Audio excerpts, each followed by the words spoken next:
They announced the promotion like it was a celebration, balloons in the lobby, the director clapping as if we'd all won something. I remember thinking, for the first time in months, that maybe I'd caught a break. That was a lie I told myself for about 2 weeks. My name is Alex. Almost a year ago, I took a job as a bank teller in a town where everyone knows which truck belongs to whom and how late the diner stays open. I wasn't looking for glory. I wanted steady pay, a corner of my life that didn't wobble every time rent was due. What I ended up signing up for was a masterclass in small-town corporate cruelty and a crash course in how not to lose myself under fluorescent lights. The store smelled like stale coffee and toner. The clock over the supervisor's desk hummed like an anxious heart. We worked in a room meant for 8 people and crammed 13 souls into it. Chairs scraping, shoulders brushing, personal space squeezed flat. My desk didn't feel like mine. It felt like a patch of temporary ground where I placed my coffee in the mornings and prayed it wouldn't spill. Half the time, there wasn't even a place to put the drawer key without someone's elbow hovering over it. People talk garbage about other people at that bank the way some people down the street talk about the weather. Casually, incessantly, like it's oxygen. Office gossip is a virus there, contagious and impossible to quarantine. The shifts are relentless, breaks are theoretical, lunch is a scavenger hunt. Take all the time you need meant 30 minutes if you were lucky. If not, you swallowed a sandwich at your station while juggling 10 customer issues and 3 pop quizzes from managers checking our scores. You learn the rules quickly. Smile, even when you're dying. Nod, even when you disagree. Answer yes, ma'am, and no problem until the words have no meaning left. That's how they keep people working like machines and feeling like they're still human.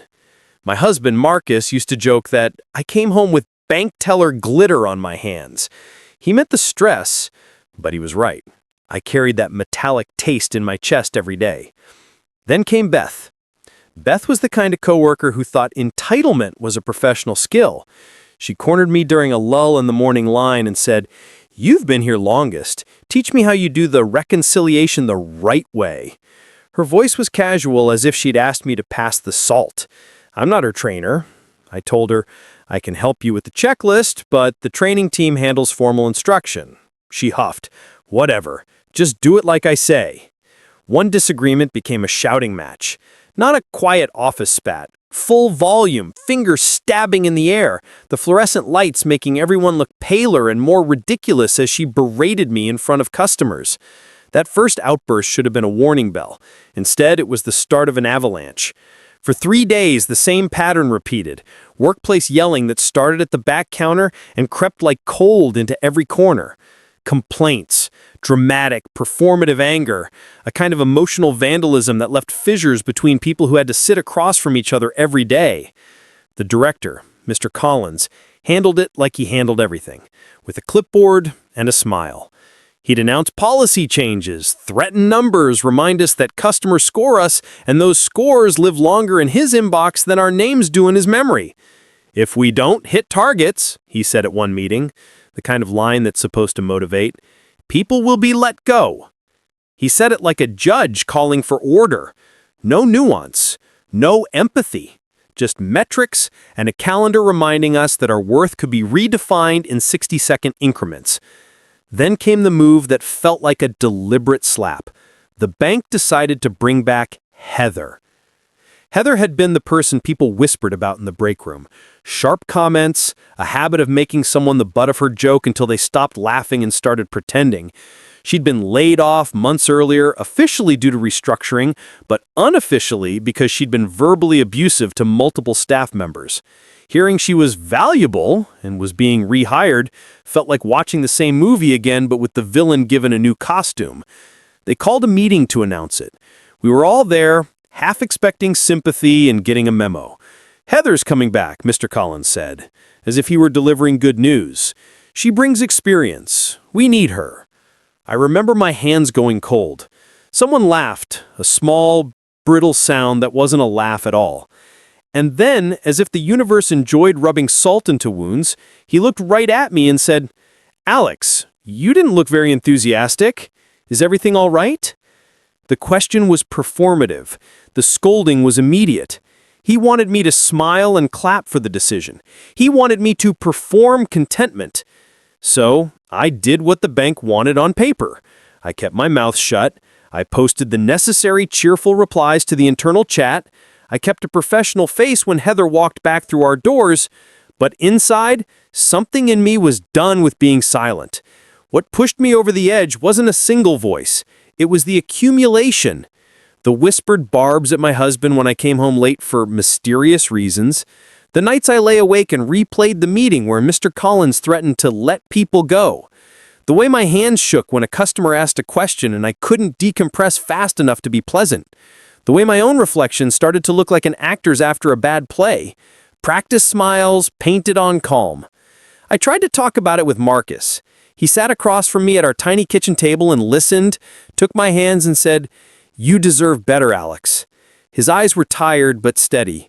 "You've given this job everything. If it's taking you apart, maybe it's not worth it." I wanted his words to be a map.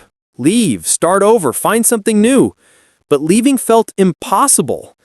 I had invested months into learning systems, into building a reputation, however fragile, in a town that has a single bank and a dozen highways out. The thought of starting fresh somewhere else felt like stepping off a cliff I couldn't see the bottom of. I didn't want to be melodramatic. I didn't want to make a viral spectacle. What I wanted was simple and honest. Dignity. So, I started keeping a notebook. It's funny how the smallest acts can feel revolutionary when you're starved of control. I began logging everything. Times, dates, phrases used in meetings, names of witnesses, the exact words Heather said when she cornered a teller, the customers who complained about being yelled at. When Beth shouted that first time, I wrote it down in black ink. The loop of the letters, a proof that those moments had actually existed and hadn't just been gaslighting from the office. I saved screenshots of chat messages. I kept voicemail records. There's something powerful about turning noise into evidence. Suddenly the chaos has borders. A turning point came when one of the younger tellers, a woman named Naomi who kept to herself, slipped me a note. "They're doing the same thing to me," she wrote. "I don't know who to tell." She was shaking. Her hands trembled like mine had. We started meeting briefly at the end of shifts, exchanging stories like contraband. We weren't the only ones. People were tired of being the butt of jokes, the scapegoat for targets they had no role in setting. Quiet alliances formed, text threads where we vented and then reminded each other to breathe. The bank's gossip channels that used to divide us became a glue, except now they were used to coordinate. Document, witness, report. I took the evidence to HR. It was the worst, most nerve-wracking meeting of my life. Sitting across from a woman with lacquered nails and a file folder, I felt ridiculous and righteous at the same time. I handed over the notebook. I explained the pattern. I quoted times. I recited the exact wording Mr. Collins used when he threatened terminations. I watched her face the way you watch a storm cloud, waiting to see if it will break or pass.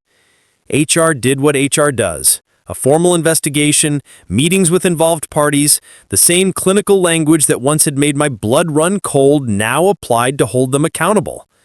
It wasn't an instant catharsis. There were more meetings, more paperwork, more forced smiles from people who were ready to explode. But the difference was this. For the first time, the bank couldn't pretend there was nothing wrong. Our accounts of behavior lined up in a way that made denial hard. Meanwhile, I started to think about other ways to take the power back, ways that didn't rely on someone else to give it to me. I began volunteering my time at a local community center on weekends, teaching basic financial literacy classes to people who'd come to the bank and left more confused than when they walked in. Helping others felt like plugging a leak in my chest. It reminded me why I had chosen this work at all, to be useful. That act of service was a small revenge, proof that my value wasn't defined by a noisy office or a director with a clipboard. Then, something unexpected happened. A customer I'd helped months earlier, an older woman named Carol who ran the bookstore down on Main, saw me in the street and stopped. "Alex, I'm putting together a little feature on local businesses. Would you talk to me about what you see day to day?" She had a small blog, a modest following. I agreed. I told her about the overwhelmed customer's face, the kindness of some staff, and the difficulty when public service gets co-opted by metrics. She didn't ask for specifics. She offered me a platform and the word community like an invitation. That piece went live. It wasn't a rant or a takedown. It was a human snapshot. But people noticed.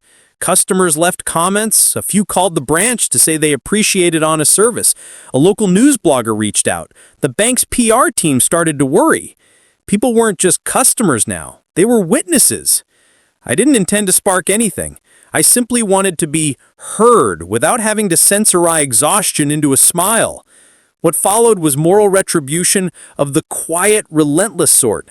Public scrutiny, paired with our internal HR investigations, made it harder for the bank to sweep things under the rug. Mr. Collins was called on the carpet to explain the rehiring decision. Heather was put on a performance plan. Beth got mandatory conflict resolution training. I don't say all this with glee. I say it with a relieved exhale. The bank didn't burn to the ground, and no one's